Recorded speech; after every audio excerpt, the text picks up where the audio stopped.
सिद्ध सिद्धांत पद्धति का 33वां भाग है, जो तालु आधार के क्रिया या खेचरी मुद्रा से संबंधित है, जिसकी सिद्धि से साधक 15 दिन में ही विजय प्राप्त कर लेता है। आगे इस वीडियो की श्रृंखला में 9 चक्र और 9 आधारों का विवरण हो चुका है, जिसमें अनेक क्रिया या साधना के बारे में विस्तृत विवरण है, जो अनेक सिद्धि प्राप्ति के बारे में बताया गया है कि किससे क्या प्राप्त होता है। उतना ही नहीं, इस वीडियो की श्रृंखला में आगे बहुत कुछ कहा जा चुका है और आने वाले भागों में कुछ भी बाकी नहीं रहेगा।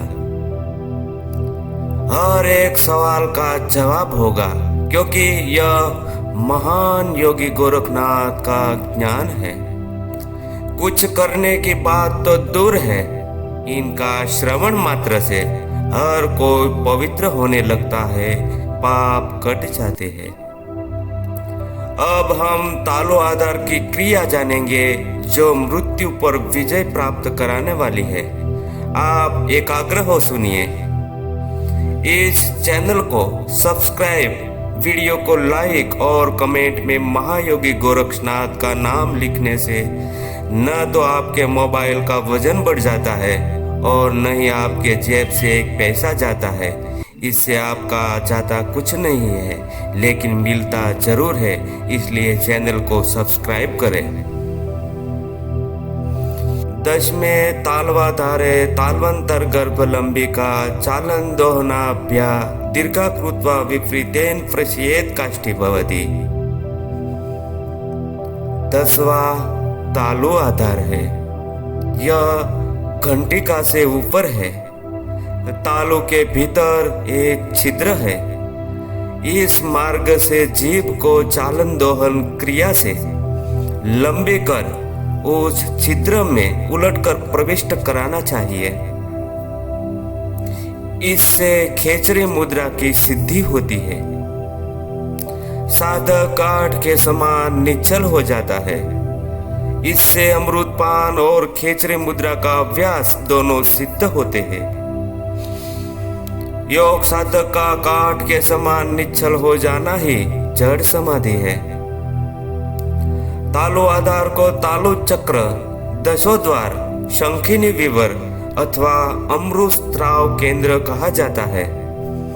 यह तालु आधार जीव के अधिक गहरे क्षेत्र में स्थित है। यह आंतरिक रूप से आज्ञा चक्र और सहस्त्रार से जुड़ा है। खेचरी मुद्रा के अभ्यास की सिद्धि के लिए जीव को विधि पूर्वक कोमल बनाकर बाहर खींचते हुए लंबा करना चाहिए। इसके बाद जीव के अग्रभाग को जिह्वा के मूल के कोमल छिद्र में प्रवेश कराया जाता है।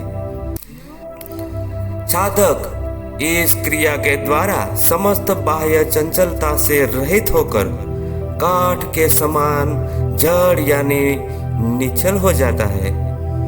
यह जड़ समाधि है और इस संज्ञा शून्य स्थिति में भी सहस्त्रार से स्रवित अमृत के निरंतर पान से उसकी चेतना रसमयी आनंदमयी बनी रहती है।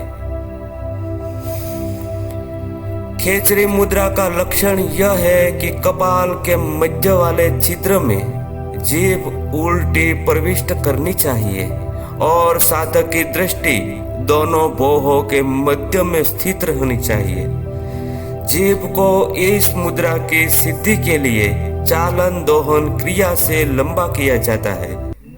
अंगूठे और तर्जनी उंगली से जीभ को दाएं बाएं चालित करना चालन क्रिया है, और जिस तरह गाय के स्तन में उंगलियों को लगाकर दूध दुहा जाता है, उसी तरह अंगूठे और तर्जनी उंगली से जीभ को धीरे धीरे बाहर की ओर खींचकर बढ़ाया जाता है।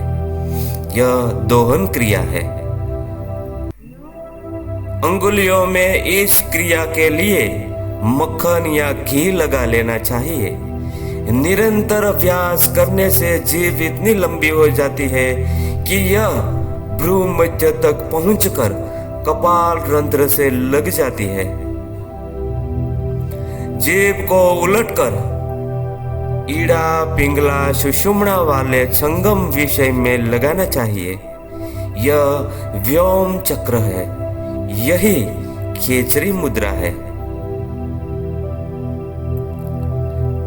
तालु के ऊपर विवर में ऊर्ध्वमुखी जीभ से सहस्त्रार से क्षरित चंद्रामृत का तालु आधार में पान कर योगी 15 दिनों में ही मृत्यु के भय से रहित हो जाता है। अब अगले वीडियो का विवरण सुन लें जो तालु आधार से संबंधित है, जिनको कर लेने पर बहुत कुछ प्राप्त होता है, क्योंकि इसमें एक ऐसा अभ्यास बताया जाएगा जिससे साधक परम दिव्य ज्योति का दर्शन करता है, और एक ऐसी क्रिया जिससे साधक का अंग शीतल, हष्ट-पुष्ट और प्रसन्नता युक्त हो जाता है। साथ ही इसमें चंद्रमंडल की विधि बताई जाएगी जिसकी धारणा करने से शरीर सौम्य, शांत और स्थिर हो जाता है। और इसमें एक ऐसी क्रिया भी शामिल है जिसका अभ्यास से मन अमनस्क की भूमिका में पहुंच जाता है। जिसको कुछ कर जाने की जल्दी है और लगता है कि समय बहुत कम है, तो अगला वीडियो आपके लिए है। अलख निरंजन। जय गुरु गोरखनाथ।